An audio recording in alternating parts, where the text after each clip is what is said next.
Nah, kalau hari ini mungkin di antara kita yang menunggu merasa berharga, misalnya kalau sudah posting di medsos, terus wah yang like banyak sekali, followerku banyak sekali, yang subscribe banyak sekali ya. Terus kita baru wah berarti aku ini eksis ya, aku ini ada, aku ini dihargai. Dan kita ingin terus seperti itu untuk menegaskan bahwa kita ini selalu ada dan selalu dihargai.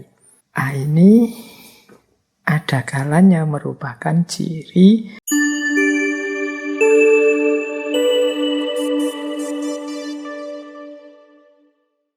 ada istilah menarik yang mungkin sering kita dengar, yaitu istilah krisis identitas.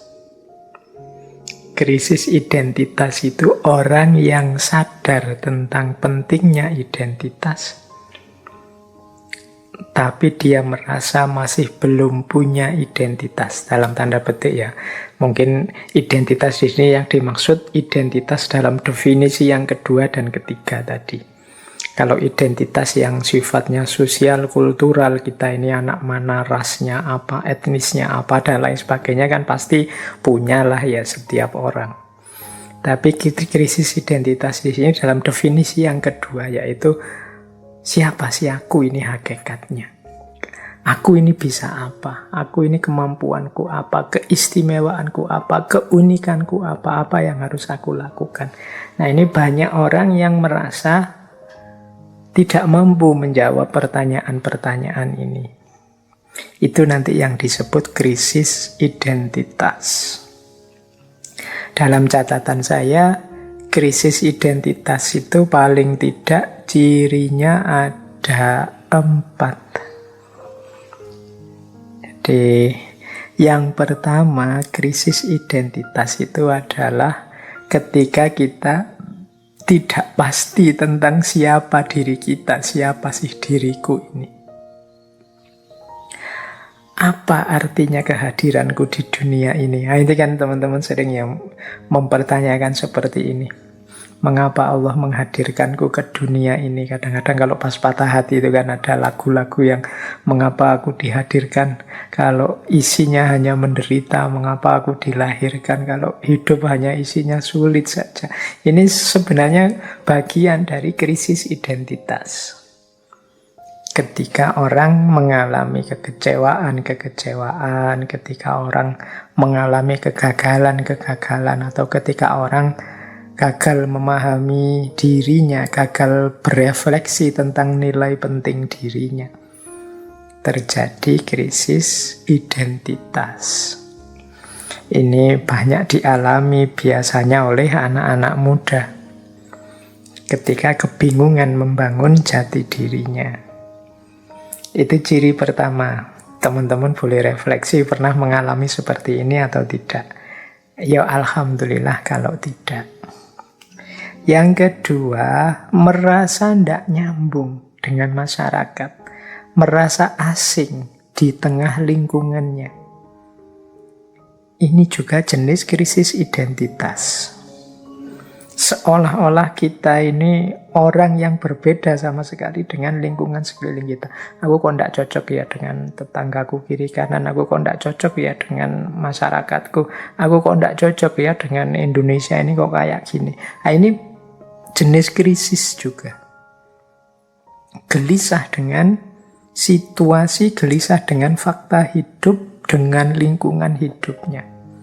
Kan banyak hari ini, mungkin ada ya, saya nggak berani menyebut banyak, di antara kita yang wah aku kok Indonesia itu kok kayak gini ya, nggak nyaman aku. Sulit menerima fakta kenyataan hidup yang harusnya ya mau nggak mau wong kita ini lahir di sini, hidup di sini, tanah dan air kita di sini. Tapi kita merasa tidak nyambung, tidak nyaman, tidak cocok, tidak sesuai. Ini bagian dari krisis identitas. Jadi kita merasa tidak klik, kita merasa asing. Semoga teman-teman yang ngaji filsafat tidak ada yang seperti ini. Tidak terhubung dengan lingkungan sekelilingnya. Yang ketiga, orang yang mengalami krisis identitas Di antara cirinya adalah orang yang ingin selalu dihargai dan selalu menuntut untuk diakui keberadaannya. Ini ciri ketiga. Kalau teman-teman misalnya merasa, "Loh, aku kok dicueki terus ya?" Terus tertantang untuk tampil terus, aku harus muncul, harus dihargai, harus dianggap ada. Ini menunjukkan mungkin teman-teman mengalami krisis identitas. Jadi teman-teman tidak pasti tentang dirinya. Akhirnya untuk memastikan menunggu pengakuan dan penghargaan orang lain. Kita tidak yakin tentang kapasitas kedirian kita.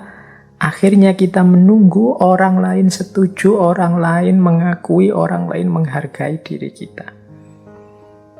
Nah, kalau hari ini mungkin di antara kita yang menunggu merasa berharga. Misalnya kalau sudah posting di medsos, terus wah yang like banyak sekali, followerku banyak sekali, yang subscribe banyak sekali ya. Terus kita baru wah berarti aku ini eksis ya, aku ini ada, aku ini dihargai. Dan kita ingin terus seperti itu untuk menegaskan bahwa kita ini selalu ada dan selalu dihargai.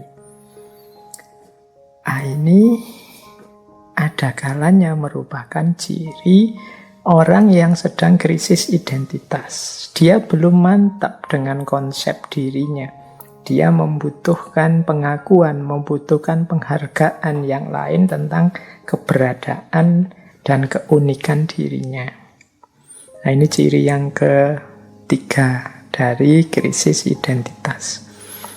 Ciri yang keempat, ini lanjutannya yang tadi, nomor 3 sebenarnya. Kalau yang ketiga tadi kan selalu menuntut untuk diakui dan dihargai. Yang nomor 4 ini orang yang selalu merasa dirinya sangat penting. Dia menganggap dirinya itu sangat penting. Masyarakat, lingkungan, keluarga, teman-teman, dan lain sebagainya di sekelilingnya itu hadir hanya dalam rangka menegaskan dirinya penting. Dia menganggap dunia itu seolah-olah berputar di sekeliling dirinya saja. Ini juga bagian dari orang yang mengalami krisis identitas. Jadi ini untuk memahamkan teman-teman saja ya tentang istilah krisis identitas ini. Karena di antara kita mungkin ada yang mengalami ini. Jadi kalau ditanya tentang siapa sih aku itu, hakikatnya aku apa sih, khasnya aku itu apa, keunikan penciriku apa, itu kan kesulitan untuk menyimpulkan, akhirnya menuntut keluar. Jadi menuntut diakui, dihargai, memposisikan diri sebagai sangat penting dan lain sebagainya. Jadi menunggu diakui dari luar bahwa dia ini sesuatu. Nah, itu ciri tentang orang yang krisis identitas. Jadi tidak pasti tentang identitas dirinya, siapa aku, tidak nyambung dengan masyarakatnya. Selalu menuntut untuk diakui, dihargai, dan merasa diri sangat penting di hadapan orang lain. Nah, ini bahan ya, ini jangan dipakai untuk nuding orang lain ya, kita pakai untuk refleksi diri kita sendiri. Jangan-jangan kita pernah ngalami ini. Ya tentu saja orang yang mengalami krisis identitas ini waktunya akan banyak habis dipakai untuk mengejar pengakuan dan penghargaan dari orang lain. Atau waktunya habis untuk dia mencari-cari makna hidupnya. Ya, di proses ini kan nanti membuat seseorang kehilangan banyak waktu yang seharusnya mungkin bisa lebih bermanfaat. Misalnya dia sudah tahu tentang siapa aku, posisiku, apa yang harus aku lakukan, apa yang jangan aku lakukan. Ini kan belum nyampe level ini. Di tahap krisis identitas ini orang kebingungan tentang siapa dirinya.